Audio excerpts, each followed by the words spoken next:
morning, or depending when you're watching this, good afternoon, good evening, or good night. My name's Ross, and as always told, out of Voice Radio. So today, we've got a new Terrakion to talk about. Now, I have been very, very vocal in my calling to have a Terrakion GX. And we don't get a Terrakion GX, but we do get a new Terrakion. And that's kind of cool, I suppose. So let's have a gander, shall we? And starting off, it's a fighting Pokemon. Being a fighting Pokemon is awesome, ladies and gentlemen. It means you've got access to Martial Arts Dojo, do an extra 10 damage if you've got any basic fighting energy attached, but if you're behind on prizes, you do an extra 40. It means you've got Diancie Prism Star to add an extra 20 damage. And of course, you've got Black Belt. Black Belt, if you're behind on prizes, your attacks cost 1 fighting energy less. Oh yeah. And you're hitting weakness on Pikarom. And okay, we're losing Zoroark to the rotation, but we're hitting weakness on Pikarom. That is wonderful and brilliant, and I love it. It's got 140 HP, which for a basic Pokemon is absurd. It's not quite up there with Prism Stars like Solgaleo, but against other big basics like the non-GX Buzzwole, this is even bigger than that. That's awesome. And because it's got a retreat cost of 4, you can use buff padding. Now, a decision will have to be made here between buff padding and Black Belt. I leave that decision up to you. But frankly, ladies and gentlemen, it's a good problem to have because they're both awesome. And yeah, then you're up to 190 HP, and that's pretty brilliant. And then you got a weakness to grass, and I mean, what grass is seeing play right now? There just aren't great grass decks around, so I think you're doing okay. Straight off the bat, I love the basics here. But what does it do? Well, of course, our translation comes from the lovely David Hochmann over at RappelMann TCG. How could it not? And for 1 fighting, 2 colorless energy, the first attack, does 50 damage. But if all of your bench Pokemon have damage counters on them, this attack does 150 more damage. So now you're doing 200 damage for free energy. And that is, frankly, ladies and gentlemen, absolutely dumb. But I mean this in the best possible way. Now, we do need to talk a little bit about the energy cost here. Because I've already mentioned Black Belt, and Black Belt will bring you down to just 2 colorless energy, which is awesome. But we're not going to have, by the time this comes out, we're not going to have double colorless energy. Double colorless energy is going to have rotated. This is a very bad thing, because otherwise we could just be going Black Belt, double colorless energy, go. That's not an option we're going to have, unfortunately, given that we're not going to have double colorless energy. And it's not that easy to accelerate energy onto fighting Pokemon at the moment. Now, if you're playing it with Buzzwole, and you probably will be, you can always try a bit of a Beast Ring energy switch combination, and that'll work, but it does potentially get a little bit awkward. Of course, you could always play Fire Energy in something like Welder, but again, slightly awkward. And you could even go for something like Malamar here, although again, potentially slightly awkward. The other thing to remember, and we're going to dig into this more in a moment, any Pokemon you put on the bench, you're going to have to be able to damage as well. Just having it on the bench isn't going to be good enough. It's got to be damaged. Bit of a pain. So the attack cost here is not ideal. I think you really need Black Belt. And then it's either 2 manual attachments or, I don't know, something silly like Welder. Problem is, you're not going to be able to use triple acceleration energy here because triple acceleration energy is only to an evolved Pokemon. Otherwise, this would work quite nicely, but this isn't an evolution Pokemon, so that's not going to work. Boo, hiss, etc. But assuming we can pay the attack cost, we've got a lot of damage going on here. It's 50 plus 150. That's ridiculous. That's 200 damage. Now, the vast majority of GXs are just going down in 1 hit to this. They're just gone, which is kind of cool. You're not quite up there with tag team GXs. Things like Reshiram and Charizard, they're sitting there at 260. Oh, wait a second. Because you're hitting 200. Diancie Prism Star's 220. Martial Arts Dojo puts you up to 260. And actually, you're still 10 damage short. And look, that's a darn sight closer than you were. And fighting decks at the moment tend to be playing the new Landorus, which just does 30 damage to one of your opponent's Pokemon. That's kind of cool. And there's nothing to stop you playing Shrine of Punishment.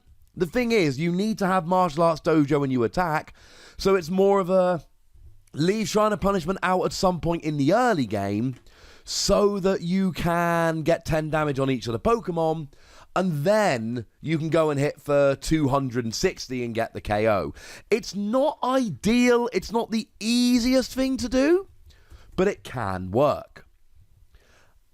And there's a bunch of other Tag Team GXs that just don't get up to that amount of HP, and those ones are going down far better. The problem is 270 is becoming more and more prevalent. Something like a Celebi and Venusaur, which incidentally I talked about weakness earlier.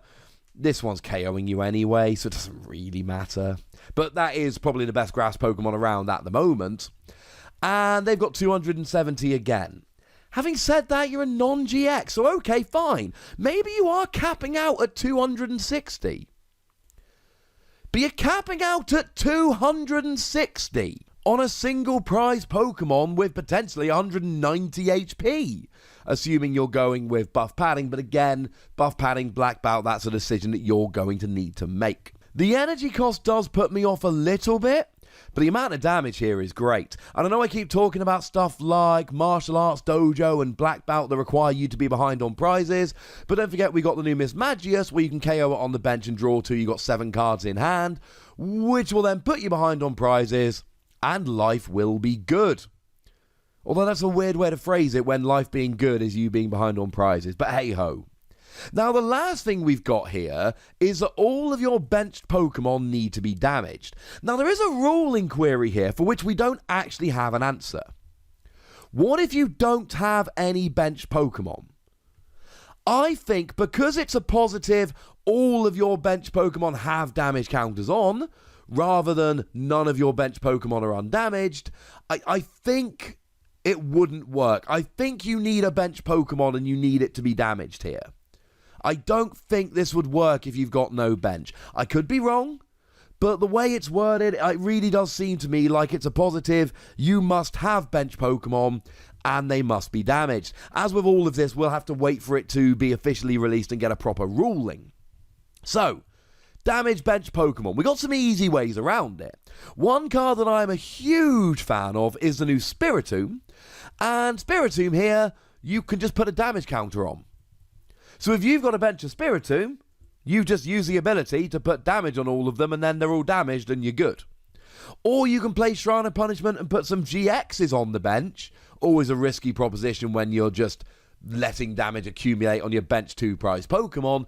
But you can, and if you do that, then you'll have damaged Pokemon. You can let your opponent hit you. I mean, certainly if they start spreading damage around, like, I would say Tapu Koko, but that's pre-rotation. So let's say something like the new Weezing, which does 1 damage counter to each of your basic Pokemon between turns. That would work. Or you can actually use an attack here. Now, there aren't many of these around at the moment. Probably the most useful one, because it's the only one on a basic, is the Trapinch from Dragon Majesty, where 1 fighting energy, which you'll be playing anyway, 20 damage to your opponent, and 10 damage to each of your benched Pokemon. But if you combine this with Diancie Prism Star and Martial Arts Dojo, you're doing 50 if you're not behind on prizes, and you're doing 80 if you are. So maybe this would work in terms of use this in the early game, get a KO on an evolving Pokemon, let's say something like an Inkay for instance, and then it doesn't really matter if it goes down because you've damaged all your bench while also taking a prize. And that's okay by me, ladies and gentlemen. I am okay with this. It is a slightly awkward attack, and I make no bones about it. It is not the easiest thing ever to use, but it's a non-GX that potentially for 2 energy is sitting there rocking 260 damage. It has got to be worth having a play around with. Now, there is a second attack here, but we're not going to spend much time on it because I think it's terrible. Fighting, colourless, 110 damage. It's not enough to get a straight KO on a Pikachu and Zekrom. You need something like an anti-Prism Star. And we don't have double colourless energy anymore, so it's legitimately just like 4 energy. It's bad. It's way too expensive for the amount of damage it does. But the first attack here, ladies and gentlemen, the first attack is very nice indeed. Consider me a fan.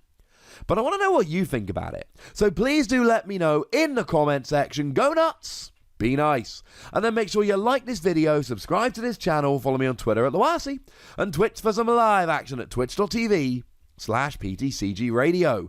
If you want to support the channel, get some bonus podcasts and all that, head on over to patreon.com/PTCGRadio, where you can do exactly that. And please do make sure you're checking out youtube.com/WassiPlays, where we talk about games that don't have Pokemon in. But by far the most important thing, as always, look after yourselves till next time. Thank you very much for watching. My name's Ross, and you've been watching PTCG Radio.